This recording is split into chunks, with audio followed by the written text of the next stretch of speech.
So you at the job, right? You working the job. You supervising now. After you leave there, what is that transition like?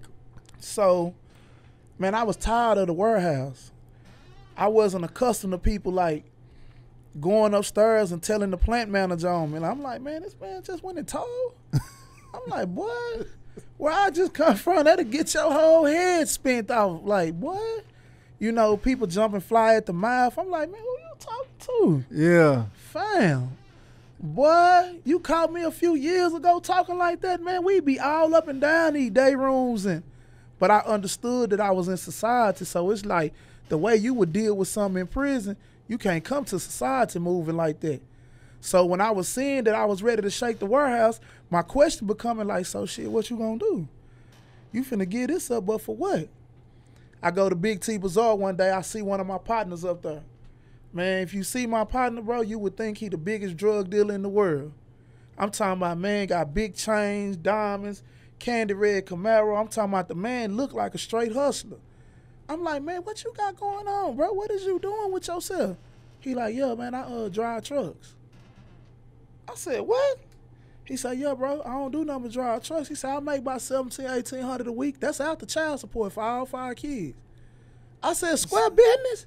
She said, yeah. I left straight from Big T Bazaar and went to the house and told my girl, hey, babe, look up CDL license. She like, where that come from? I'm like, man, look that up, baby. We need to do that ASAP. I need to see what's going on with that. I went through the process as far as getting my CDL license. So now it's down to time to get a job. So shit, you know, I ain't got no experience or nothing like that. So what you gonna do? You gonna leave, you gonna stay. When you first get that CDL license, you gotta be willing to go over the road. That's the only way you gonna get the real experience. So my problem coming in like, damn, I really don't wanna leave.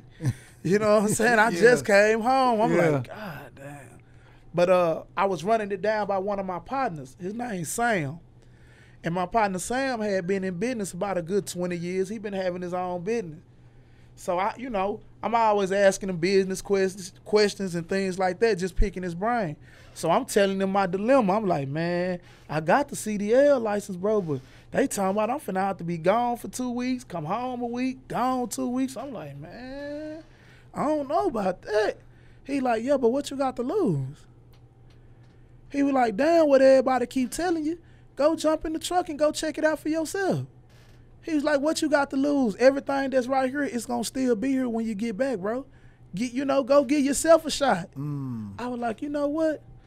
I'm going to go and do it. Went to the house and told my girl, man, I got a little gig, man. I got to be gone for 2 weeks, home a week. She was like, you sure this what you want? I'm like, yeah, I'm finna run with it. Just like that. And how long did you work for somebody else? How long was you gaining that experience in the trucking? For about a year. For a year? I went across the whole United States of America. Really? Yeah. Dang. And then once you got the experience, you was like, okay, I know what I'm doing. What made you like, you know what, I'm about to start my own company. I'm about to jump out here and do my own thing. Right. So I ain't gonna say that came by default, but that just came by me just shooting my shot, seeing what I could do. So I got a partner that was already into doing hot shot trucking. So every time I come home, you know, I pull up in the hood, see my partners or whatever, he be laughing and making fun of. He be like, boy, how many miles you just drove for them people?